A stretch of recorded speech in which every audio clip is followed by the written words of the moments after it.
So మన quadratic equation యొక్క continuation. So ఇంకో కాన్సెప్ట్. సో ఎప్పుడన్నా ఎక్కడన్నా రేర్గా వస్తుంటుంది. సో గుర్తుపెట్టుకుంటే బెటర్. సో ఒక ఈక్వేషన్ ఇస్తాడు. ఇది ఒక ఈక్వేషన్ చూడండి. దీన్ని product of the two linear equations గా రాయొచ్చు. ఇక్కడ ఎక్స్ స్క్వేర్ ఎక్స్ ఏమున్నాయి టర్మ్స్ చూడండి. A x square plus 2hxy plus b y square plus 2gx plus 2fy plus c. ఇది ఒక సెకండ్ డిగ్రీ ఈక్వేషన్. ఎందుకంటే హైయెస్ట్ పవర్ 2 ఉంది కాబట్టి దాన్ని సెకండ్ డిగ్రీ ఈక్వేషన్ అంటాం. సో ఇదేంటి general second degree equation. General second degree equation. So variables ఏంటంటే ఎక్స్ అండ్ వై. ఇది in terms of X and వైలో ఉంది. ఓన్లీ ఎక్స్లో కాదు, in terms of X and వైలో ఉంది. ఇది ఒక సెకండ్ డిగ్రీ ఈక్వేషన్. ఏమవుతుంది అంటే మామూలుగా లీనియర్ ఈక్వేషన్ అయితే ఒక లీనియర్ ఈక్వేషన్, ఎక్స్ వైలో ఒక లీనియర్ ఈక్వేషన్ ఉందని కూడా అది స్ట్రైట్ లైన్ అవుతుంది. సో 2x ప్లస్ 3y ఇట్లా ఫస్ట్ ఇదేంటి linear equation. So first degree equation ఎక్స్వైలో ఫస్ట్ డిగ్రీ ఈక్వేషన్. ఇదేంటి లీనియర్ ఈక్వేషన్. డిగ్రీ 1 కాబట్టి దీన్ని ఏమంటాం లీనియర్ ఈక్వేషన్ అంటాం. ఎక్స్వైలో ఉంది. So it represents one straight line. ఒక స్ట్రైట్ లైన్ ఈక్వేషన్ ని రిప్రజెంట్ చేస్తుంది. నెక్స్ట్ ఇదేమో ఒక సెకండ్ డిగ్రీ జనరల్ ఈక్వేషన్. దీని ఏమంటాం second degree general equation. X square term, next XY term, next y square term, next only x term, next y term constant ఇలా ఉంటాయి. So ఇందులో two variables x and y. ఇది ఒక second degree general equation అంటాం. So దీన్ని x and వైలో ఉంది కాబట్టి ఫంక్షన్ ఆఫ్ ఎక్స్ అండ్ వైలో ఉండొచ్చు. ఈ సెకండ్ డిగ్రీ ఈక్వేషన్ ఏమవచ్చు అంటే combined equation of two lines. అంటే ఇది ఒక లైన్ కదా, టూ లైన్స్ ఉంటాయి. ఇది ఒక లైన్, ఇది ఒక లైన్. సో ఆ టూ లైన్స్ ఇంటర్సెక్ట్ అవ్వచ్చు, ఇంటర్సెక్ట్ కాకపోవచ్చు, ఎలా అయినా ఉండొచ్చు. సో ఇది ఒక లైన్, ఇది లైన్ 1, ఇది లైన్ 2. రెండు లైన్స్ కి కంబైన్డ్ ఈక్వేషన్ అంటే ఈ లైన్ ఈక్వేషన్ ఇంటూ ఈ లైన్ ఈక్వేషన్. అంటే ఇది ఒక లీనియర్ ఈక్వేషన్, ఇది ఒక లీనియర్ ఈక్వేషన్. రెండింటిని మల్టిప్లికేషన్ చేసాం అనుకోండి. సపోజ్ ఇక్కడ 2x plus 3y plus 4 equal to 0. So next ఇది x minus y plus 1 equal to 0. So ఇది రెండు డిఫరెంట్ లీనియర్ ఈక్వేషన్స్. ఇది మల్టిప్లికేషన్ చేసాం అనుకోండి, అప్పుడు ఇది ఏంటి, ఇది ఎక్స్ స్క్వేర్ టర్మ్ వస్తుంది. Next x into y term చేస్తే ఎక్స్ వై టర్మ్ వస్తుంది. నెక్స్ట్ వై ఇంటూ వై చేస్తే వై స్క్వేర్ టర్మ్ వస్తుంది. నెక్స్ట్ ఎక్స్ ఇంటూ కాన్స్టెంట్ అంటే ఎక్స్ టర్మ్ వస్తుంది. నెక్స్ట్ వై ఇంటూ కాన్స్టెంట్ అంటే వై టర్మ్ వస్తుంది. నెక్స్ట్ కాన్స్టెంట్ ఇంటూ కాన్స్టెంట్ అంటే ఏమొస్తుంది. అంతా సింప్లిఫికేషన్ చేసిన తర్వాత సో అంటే ఇక్కడ ఎక్స్ టర్మ్స్ అంటే 2 టర్మ్స్ వస్తాయి. ఇక్కడ వస్తుంది, ఇది ఇంటూ చేసిన వస్తుంది. నెక్స్ట్ ఇక్కడ ఎక్స్ ఇంటూ 4 అంటే 2x ఇంటూ 1 2x, అలాగే X into 4 4x. 2x plus 4x ఎంత 6x. సో అట్లా మొత్తం సింప్లిఫై చేసిన తర్వాత అప్పుడు ఈక్వేషన్ ఇలా వచ్చేస్తుంది. X square term, y square term, x y term ఇది. సో ఇది ఈ సెకండ్ డిగ్రీ జనరల్ ఈక్వేషన్ ఏమవ్వచ్చు అంటే second degree general equation combined equation of two lines అవ్వచ్చు, లేదంటే అది సర్కిల్ అవ్వచ్చు, కర్వ్ అవ్వచ్చు. సింపుల్గా చెప్పండి, curve line combined equation of the two lines. Combined equation of the two lines అవ్వచ్చు, అంటే రెండు లైన్స్ ని మల్టిప్లికేషన్ చేస్తే వచ్చేది. లేదంటే కర్వ్. మళ్ళీ కర్వ్లో టైప్స్ ఏంటి, సర్కిల్ అవ్వచ్చు, పారాబోల్ అవ్వచ్చు, ఎలిప్స్ అవ్వచ్చు, హైపర్బోల్ అవ్వచ్చు. సో ఈ ఏటికైనా పాసిబిలిటీ ఉంది. ఇప్పుడు మనము ఇది ఏదైనా అవ్వచ్చు అన్నాం. అంటే ఏమన్నాం, combined equation of two lines అవ్వచ్చు, లేదంటే కర్వ్ అవ్వచ్చు. కర్వ్ అంటే మళ్ళీ అందులో టైప్స్ ఏంటి, circle, parabola, ellipse, hyperbola. So ఇప్పుడు ఇది సెకండ్ డిగ్రీ ఈక్వేషన్ చూసిన తర్వాత ఇది combined equation of two lines. Combined equation of the two lines ని మనం ఏమనొచ్చు, ఇంకో word pair of the lines కూడా అనొచ్చు.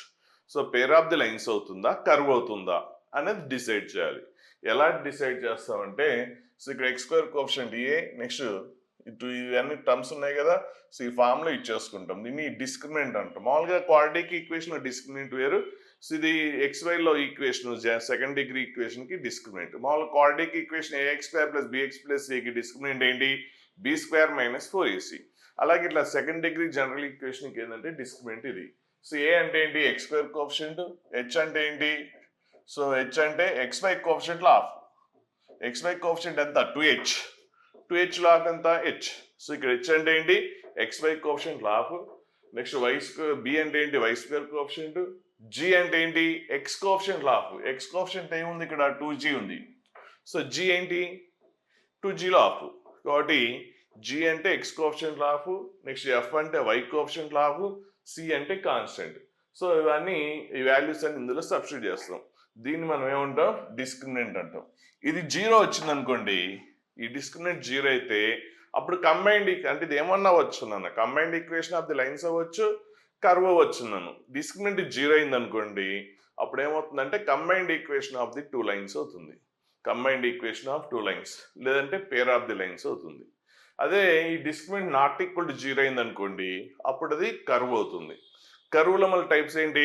సర్కిల్, పారాబోలా, ఎలిప్స్, హైపర్బోలా అవన్నీ తర్వాత సెకండ్ ఇయర్లో నేర్చుకుంటారు, అది ఇప్పుడు అవసరం లేదు.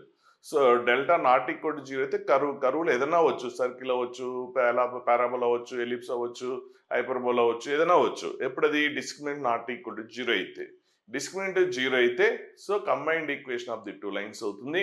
కాబట్టి దీన్ని మనం ఏం చేయొచ్చు అంటే ఈ లైన్స్ని స్ప్లిట్ చేయొచ్చు, 2 లైన్స్గా టూ లీనియర్ ఈక్వేషన్స్గా మనం దీన్ని స్ప్లిట్ చేయొచ్చు. సో లేదంటే ఈ ఫార్ములా కష్టం అనుకుంటే ఇది గుర్తుపెట్టుకోవచ్చు, డిటర్మెంట్ కనుక్కోవడం మీకు తెలియదు. సో ఇప్పుడు ప్రజెంట్ అది గుర్తుపెట్టుకోండి, అదే బెస్ట్. సో ఏంటి? ABC plus 2FGH minus AF square. So AF square, F అంటే ఏంటి? వై కోఎఫిషియంట్ లాఫ్. Next minus BG square minus CH square. అది 0 అయితే so we can split into 2 linear ఫ్యాక్టర్స్గా స్ప్లిట్ చేయొచ్చు. అది నాట్ ఈక్వల్ టు 0 అయితే మనం స్ప్లిట్ చేయలేం. సో ఇక్కడ మనం డిస్కస్ చేస్తుంది ఆ పాయింట్. ఇప్పుడు ఇది ఈక్వేషన్ ఇచ్చాడు, ఎగ్జాంపుల్. ఇది పెద్ద కష్టమేం కాదు, సింపుల్ కాబట్టి ఇక్కడ ఎక్స్ప్లెయిన్ చేసేస్తాను, జస్ట్ సబ్స్టిట్యూషనే కదా. చూద్దాం. Find the value of M. So ఇది ఒక సెకండ్ డిగ్రీ ఈక్వేషన్ ఇచ్చాడు. Can be resolved into 2 rational linear factors, అంటే product of the 2 linear factors, అంటే 2 లైన్స్గా స్ప్లిట్ చేయొచ్చు అంటున్నాడు. 2 లైన్స్గా స్ప్లిట్ చేయొచ్చు అయితే ఎం వాల్యూ కనుక్కున్నాడు. మనకి ఫార్ములా ఏంటి? మనకి ఫార్ములా తెలుసు, ఇదే కదా ఫార్ములా. సో ఇది యూజ్ చేస్తాం. దీని వాల్యూ 0 అయితే అప్పుడు మనకి స్ప్లిట్ చేయొచ్చు.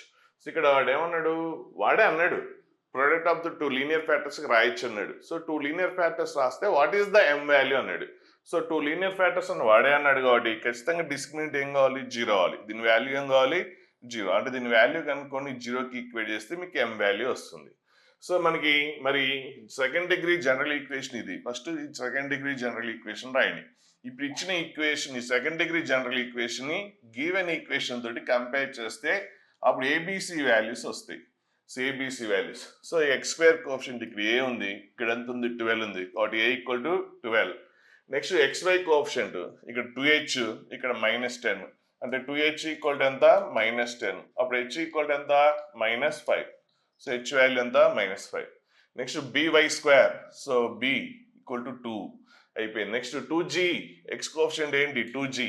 మరి ఇక్కడ X కోఎఫిషియంట్ ఏంటి? 11. కాబట్టి అప్పుడు G ఈక్వల్ టు ఎంత? 11/2. So G equal to 11/2. Next 2F equal to -5. So అప్పుడు F ఈక్వల్ టు ఎంత? -5/2. నెక్స్ట్ ఇక్కడ కాన్స్టెంట్ C, అక్కడ ఏముంది? M. సో ఇవన్నీ తీసుకొచ్చి ఫార్ములాలో సబ్స్టిట్యూట్ చేసి సింప్లిఫికేషన్ చేసేయండి. సింప్లిఫికేషన్ అంతా మీకు తెలుసు కదా. సో సింప్లిఫికేషన్ చేసేస్తే సో మొత్తం ఇందులో ఆ వాల్యూస్ అన్ని, ఏబిసి వాల్యూస్ అన్ని ఫార్ములాలో సబ్స్టిట్యూట్ చేసి ఈక్వల్ టు 0కి ఈక్వేట్ చేయండి. మొత్తం సింప్లిఫికేషన్ చేస్తే మీకు ఇది వచ్చేస్తుంది. సో మొత్తం సింప్లిఫికేషన్ తర్వాత ఇది వస్తుంది. ఇంకా సింప్లిఫై చేసి ఇంకా యాడ్ చేసేయండి. మొత్తం కంప్లీట్ సింప్లిఫికేషన్ చేసిన తర్వాత మీకు ఎం వాల్యూ 2 వస్తుంది. సో ఎం వాల్యూ 2 అంటే దీన్ని product of the 2 linear factors రాయాలంటే సో ఎం వాల్యూ 2 అయితే అప్పుడు ఏంటి? స్ప్లిటెడ్ ఇంటూ 2 లీనియర్ ఫ్యాక్టర్స్గా స్ప్లిట్ అవుతుంది. సో నెక్స్ట్ ఇప్పుడు ఇంకొకటి ఇక్కడ చూడండి, ఒక ఎక్స్ప్రెషన్ ఇచ్చాడు సెకండ్ డిగ్రీ ఈక్వేషన్. కాకపోతే ఇక్కడ XYZ 3 వేరియబుల్స్ ఉన్నాయి. ఇంతకుముందు మనం చూస్తే X and Y function of in terms of XYలోనే ఉంది, కానీ ఇక్కడ X ఉంది, Y ఉంది, Z ఉంది. So it can be resolved into 2 rational factors, then prove that. So దాన్ని ప్రొడక్ట్ ఆఫ్ ది 2 లీనియర్ ఫ్యాక్టర్స్కి రాయొచ్చు అన్నాడు. కానీ మనకు ఆ ఫార్ములా ఏంటి? ఎప్పుడు వాడతాం? ఈ టైప్లో ఉంటేనే వాడతాం. అంటే ఏంటి? AX square only 2 variables, 2HXY plus BY square plus 2GX plus 2FY plus C equal to 0. Only 2 variables X and Y ఉండాలి. ఉంటే అప్పుడు ఆ ఫార్ములా వాడచ్చు. కానీ ఇక్కడ X ఉంది, Y ఉంది, Z ఉంది. సో 3 వేరియబుల్స్ ఉన్నాయి. ఇక్కడ మనం బ్రిలియంట్గా థింక్ చేయాలి. సో 2 వేరియబుల్స్ ఉంటే మన ఫార్ములా వాడచ్చు, కానీ ఇక్కడ ఉన్నది 3 వేరియబుల్స్. మరి ఏం చేద్దాం? ఒక దాన్ని ఎలిమినేట్ చేయండి. ఎలా ఎలిమినేట్ చేస్తామంటే మీకు ఏది నచ్చలేదో అది తీసుకోండి. Z నచ్చకపోతే Z పెట్టి మొత్తం ఈక్వేషన్ మొత్తాన్ని డివైడ్ చేయండి, అంటే Z² పెట్టి. Z నచ్చకపోతే Z² పెట్టి డివైడ్ చేయండి. ఒకవేళ Y నచ్చకపోతే Y² పెట్టి డివైడ్ చేయండి. X² నచ్చకపోతే X² పెట్టి డివైడ్ చేయండి. సో ఏదో X²తో కానీ Y²తో కానీ Z²తో కానీ దేనితోనైనా డివైడ్ చేయండి. నాకు Z నచ్చలేదు కాబట్టి Z² పెట్టి డివైడ్ చేస్తున్నాను. సో అప్పుడు ఏంటి? X/Z whole square, next Y/Z whole square, ఇక్కడ Z² క్యాన్సిల్ అయిపోయి C వస్తుంది. నెక్స్ట్ ఇక్కడ జెడ్ స్క్వేర్ అంటే ఒక జెడ్ క్యాన్సిల్ అయిపోయి ఇంకొక వై బై జెడ్ ఉంటుంది. ఇక్కడ బై జెడ్ స్క్వేర్ అంటే ఒక జెడ్ క్యాన్సిల్ అయిపోయి ఎక్స్ బై జెడ్ ఉంటుంది. సో ఇక్కడ జెడ్ స్క్వేర్ అంటే అప్పుడు ఏంటి X Y by Z square అంటే జెడ్ స్క్వేర్ అంటే so Z into Z right అంటే X by Z into Y by Z. ఇప్పుడు నేను దీన్ని ఏమనుకుంటున్నానంటే ఎక్స్ బై జెడ్ ఇప్పుడు ఏమున్నాయి టర్మ్స్ ఇక్కడ x by z y by z రెండే కనిపిస్తున్నాయి. X by z y by z ఇంక వేరే టర్మ్స్ కనిపించట్లేదు. నేను ఏమనుకుంటున్నానంటే కంఫర్టబుల్ ఉండడానికి ఎక్స్ బై జెడ్ని క్యాపిటల్ ఎక్స్ అనుకుంటున్నాను, వై బై జెడ్ని క్యాపిటల్ వై అనుకుంటున్నాను. అప్పుడు రాసేస్తే అప్పుడు ఈక్వేషన్ ఏమైపోతుంది సో ఈ జెడ్ ఈక్వల్ టు ఓకే ఈ జెడ్ స్క్వేర్ కామన్ తీసాడు అంటే కామన్ తీసాడు నేను డివైడ్ చేయమన్నా, రెండు ఒకటే ఇక్కడ కామన్ తీసాడు నేను డివైడ్ చేయమన్నాను. సో ఇప్పుడు ఈ ఈక్వేషన్ ఏమైపోతుంది ఎక్స్ బై జెడ్ ఉన్న దగ్గరల్లా క్యాపిటల్ ఎక్స్ రాసేస్తారు, వై బై జెడ్ ఉన్న దగ్గరల్లా క్యాపిటల్ వై రాస్తే అప్పుడు ఈక్వేషన్ ఇలా వెళ్ళిపోతుంది, ఇలా అయిపోతుంది. జస్ట్ ఎక్స్ బై జెడ్ ఉన్న దగ్గరల్లా ఎక్స్, వై బై జెడ్ ఉన్న దగ్గర వై రాస్తే ఈక్వేషన్ వస్తుంది. ఇప్పుడు మనకి కావాల్సినట్టుగా సెకండ్ డిగ్రీ ఈక్వేషన్ ఇన్ 2 వేరియబుల్స్లో వచ్చింది. ఇప్పుడు దీన్ని స్ప్లిటెడ్ ఇంటూ 2 ఈక్వేషన్స్ అన్నాడు కాబట్టి సో మనకి ఏం కావాలి ఫార్ములా ప్రకారం ఇది డిస్క్రిమినెంట్ ఏం కావాలి a b c plus a b c plus 2fgh minus AF square minus BG square minus CH square equal to 0 అవ్వాలి. సో అది కనుక్కొని సో ఏ అంటే ఏంటి ఏనే, బి అంటే బీనే చూడండి y square coefficient. Next xy coefficient 2h కదా so 2h equal to xy coefficient ఏంటి 2c అంటే h ఎంత h బదులు c రాస్తారు. అలాగే 2gx ఈక్వల్ టు ఎంత ఇక్కడ 2g ఈక్వల్ టు 2b ఉంది. So 2g equal to 2b కాబట్టి g ఈక్వల్ టు ఏంటి b. అలాగే next 2fi so 2f equal to 2a so f equal to ఎంత a సో f బదులు a రాస్తారు అంటే g బదులు ఏమొస్తుంది b వస్తుంది, ఎఫ్ బదులు ఏ వస్తుంది, నెక్స్ట్ హెచ్ బదులు సి వస్తుంది. సో అవన్నీ తీసుకొచ్చి ఆ ఫార్ములాలో సబ్స్టిట్యూట్ చేసేస్తారు. సబ్స్టిట్యూట్ చేసి సింప్లిఫికేషన్ చేసేసిన తర్వాత అప్పుడు మీకు ఇలా వస్తుంది. Next A into A square A cube. So మొత్తం సింప్లిఫికేషన్ చేస్తే ఈ ఆన్సర్ వచ్చేస్తుంది. అంటే ఇది ఏంటి A cube plus B cube plus C cube right side వెళ్ళిపోతే ప్లస్ అవుతుంది. నెక్స్ట్ ఏబిసి ప్లస్ 2abc ఎంత 3abc వస్తుంది. సో ఇక్కడ మన చిన్న క్వశ్చన్ కష్టమేం కాదు కానీ అక్కడ 3 వేరియబుల్స్ని 2 వేరియబుల్స్గా కన్వర్ట్ చేయాలి, అదొకటి ఐడియా వస్తే చాలు. అంటే ఏదో ఒక దాంతో డివైడ్ చేస్తే అప్పుడు 2 వేరియబుల్స్గా కన్వర్ట్ అయిపోతుంది.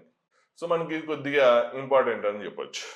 వేరే చాప్టర్స్లో అంటే ఇక్కడ ఏరియాస్ అనే చాప్టర్లో వేరే చాప్టర్స్ ఎలిప్స్ అనే చాప్టర్లో అట్లా వస్తుంది. అక్కడ తెలియదు అక్కడ ఏం చేయాలో ఇప్పుడు నేర్చుకుంటే అక్కడ ఈజీ అవుతుంది. వేరే చాప్టర్స్లో వస్తుంది, ఎక్కువ ఏరియాస్ ఎలిప్స్లో ఎక్కువ కనిపిస్తుంటుంది. సో ఇది సెకండ్ డిగ్రీ జనరల్ ఈక్వేషన్. దీన్ని ఫైండ్ ది లీనియర్ ఫ్యాక్టర్స్ కనుక్కోమన్నాడు. అంటే డిస్క్రిమినెంట్ 0 అయితే ఏమవుతుంది product of the 2 linear factors రాయొచ్చు అన్న. ఓకే డిస్క్రిమినెంట్ కనుక్కుంటాం 0 అవుతుంది. మరి వాట్ ఆర్ దట్ ఆ లీనియర్ ఫ్యాక్టర్స్ ఏంటి, ఆ లీనియర్ ఫ్యాక్టర్స్ కనుక్కోవాలి, ఎలా కనుక్కోవాలి అనేది ఇది ఒక టెక్నిక్, బాగా గుర్తుపెట్టుకోండి. సో ఈ సెకండ్ డిగ్రీ ఈక్వేషన్ ఇప్పుడు ఏం చేస్తామంటే దీన్ని ఎక్స్లలో క్వాడ్రాటిక్ ఈక్వేషన్ రాయండి. ఎక్స్లో క్వాడ్రాటిక్ ఈక్వేషన్ అంటే ఫస్ట్ ఎక్స్ స్క్వేర్ టర్మ్ రాశాం, తర్వాత ఎక్స్ ఉన్న టర్మ్స్ ఎక్స్ టర్మ్ అన్నది ఇక్కడ ఉంది. సో ఎక్స్ కామ్ తీసాం అనుకోండి, సో మైనస్ ఎక్స్ కామ్ తీసేస్తే 5y, ఇక్కడ మైనస్ ఎక్స్ కామ్ తీస్తే 1.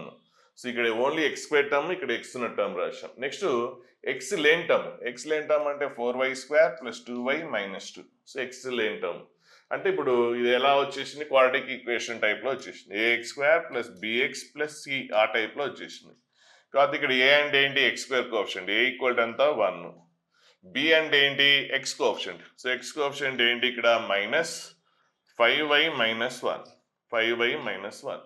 నెక్స్ట్ సి అంటే కాన్స్టెంట్ టర్మ్ అంటే ఎక్స్ లేన్ టర్మ్. సో ఎక్స్ లేన్ టర్మ్ ఏంటి ఇక్కడ 4y² ఇక్కడ. సో ఎక్స్ లేన్ టర్మ్ ఏంటి 4y² + 2y - 2. సో అది ఎక్స్ లేన్ టర్మ్. సో ఇప్పుడు మన ఫార్ములా ఏంటి డిస్క్రిమినెంట్ క్వాడ్రాటిక్ ఈక్వేషన్ అంటే ఎక్స్ ఈ టైప్లో ఉంది, ఇప్పుడు ఈ డిస్క్రిమినెంట్ వాడాలి. సో ఈ డిస్క్రిమినెంట్ ఏంటి b² - లేదంటే రూట్స్ కనుక్కుందాం డైరెక్ట్గా. సో రూట్స్ కనుక్కోవడం ఫార్ములా అంటే ఎక్స్లో క్వాడ్రాటిక్ ఈక్వేషన్ అయితే ఎక్స్ వాల్యూ కావాలనుకోండి, quadratic equation ax² + bx + c.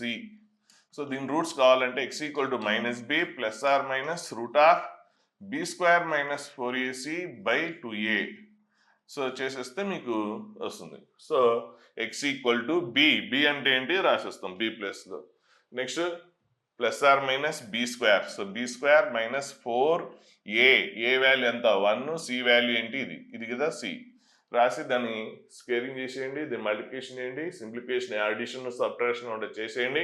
So కంప్లీట్గా ఇది వచ్చేస్తుంది. ఇప్పుడు ఇక మధ్యలో ప్లస్ ఆర్ మైనస్ కదా, ఒకసారి ప్లస్ తీసుకుంటారు, ఒకసారి మైనస్ తీసుకుంటారు. ఇది పర్ఫెక్ట్ స్క్వేర్ అయిపోయింది. పర్ఫెక్ట్ స్క్వేర్ అయింది అంటే 3/-1 హోల్ స్క్వేర్ అయింది. సో స్క్వేర్ రూట్ క్యాన్సిల్ అయిపోయింది. ఇప్పుడు ఒకసారి ప్లస్ తీసుకోండి, ఒకసారి ప్లస్ తీసుకోండి, ఈ ఆన్సర్ వస్తుంది. ఇంకోసారి మైనస్ తీసుకోండి, ఈ ఆన్సర్ వస్తుంది.